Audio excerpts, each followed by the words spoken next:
was 5 years ago. I know it seems like yesterday to many of you, when a lone gunman committed an act of horror and violence at Marjorie Stoneman Douglas High School in Parkland, Florida.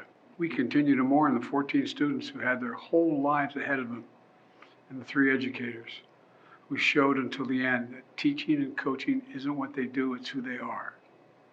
You know, to the survivors who carry the trauma, to the families who lost a piece of their soul, I have some idea how hard it is today. It brings us all back, everybody back, just like you heard the news a moment ago.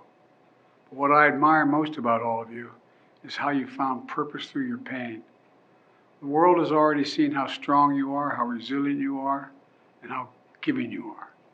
Whether it's organizing nationwide marches or using your own voices, you've helped me take more executive action to reduce gun violence than any of my predecessors at this point in their presidencies.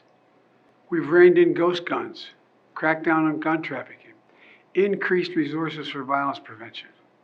And we stood together as I signed the most significant gun safety law in nearly 30 years. But there's so much more to do. We have to ban assault weapons, like the one used in Parkland, used just 5 years ago today, and in so many of the mass shootings in America. For the lives lost, the lives we can save as a nation, we must say enough is enough is enough. We can do this. We have to do more. We have to do more.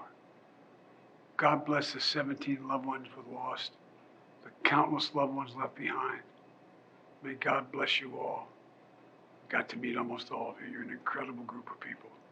My heart breaks for you. It really does. It really does.